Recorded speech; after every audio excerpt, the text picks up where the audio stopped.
মানুষ কি বলবে, কি ভাববে, এই চিন্তা করে করেই তো জীবনে অর্ধেকটা পথ পাড়ি দিয়ে ফেলেছি। যে কয়েকটা দিন, মাস, বছর বেঁচে থাকার জন্য আছি, সেই কয়েকটা দিন নিজের মতো করেই না হয় নিঃশ্বাসটা ফেলি। শত ঝগড়ার পরেও যে মানুষটা ছেড়ে না গিয়ে বারবার তোমার কাছে ফিরে এসে তোমায় মানায়, তার কাছে তুমি অনেক দামি। যার রাগ বেশি তার জীবনে কেউ থাকে না। এই ধরনের মানুষের জীবনে কষ্ট একটু বেশিই হয়।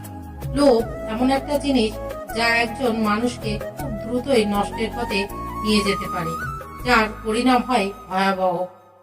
যে ব্যক্তি মন থেকে নিজেকে সুখী না ভাবে, সেই ব্যক্তি রাসের থেকেও সুখী হবে না। তুমি জানো তুমি ঠিক, তারপরেও তর্কে যেও না, কারণ তর্ক সমস্যার সমাধান আনে না, বরং আরো জটিল বানিয়ে দেয়। মানুষ যখন প্রচন্ড কষ্ট পায়, তখন সে একেবারেই চুপ হয়ে যায়, কারণ কষ্টগুলোর কথা কাউকে বুঝিয়ে বলাটা সম্ভব নয় বলে। ইচ্ছেগুলোকে স্বাধীনতা দাও, উঠতে দাও আকাশে। লোকের কথায় কান্না দিয়ে সে তো রোজই ওরে বাতাসে। আমার জুতো ছিল না বলে আমি খুব কেঁদেছিলাম, কিন্তু আমি যখন দেখলাম অনেকের দুটো পাই নেই, তখন বুঝলাম আমি কতটা ভাগ্যবান। একদিন বুঝতে পারবেন, রব আপনাকে ভালো জিনিসটাই দেওয়ার জন্য অপেক্ষা করিয়েছেন।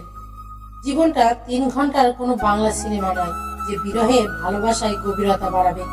একটু আড়ালে গিয়ে দেখুন, কেউ আপনাকে মনেই রাখবে না। প্রেম আর মায়া, এই দুটো সম্পর্কের আলাদা জিনিস। আরো প্রেমে পড়লে হয়তো পরবর্তীতে তাকে ভোলা সম্ভব, কিন্তু একবার কারো মায়ায় পড়লে সেখান থেকে বেরিয়ে আসা বড়ই কঠিন।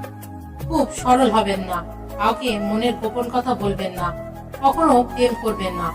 যদিও বা করেন, নিজের চেয়ে বেশি ভালোবাসবেন না, ভালো থাকবেন।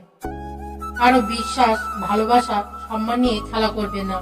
কিছু কিছু মানুষের কাছে হয়তো বিশ্বাস, ভালোবাসা আর সম্মানটুকুই শেষ সম্পদ।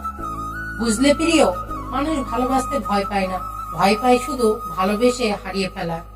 এটাই বাস্তব। আমরা যেটা সহজে পাই তার মূল্য দিই না, আর যেটা পাবো না সেটার জন্যই বৃথা কষ্ট করি। 2 টাকার 6টা ফুচকার থেকে 10 টাকার 4টে ফুচকার মধ্যেই আমরা বড় হয়ে গেলাম। খুব বেশি নয়, নির্দিষ্ট একজন মানুষের কাছে সারা জীবন প্রিয় হয়ে থাকাটাই ভাগ্য। সেই ছেলেকে বিয়ে করো যার ভবিষ্যৎ ভালো, আর সেই মেয়েকেই বিয়ে করো যার অতীত ভালো। হোক না দূরত্ব 1000 মাইলের, এক আকাশের নিচেই তো আছি।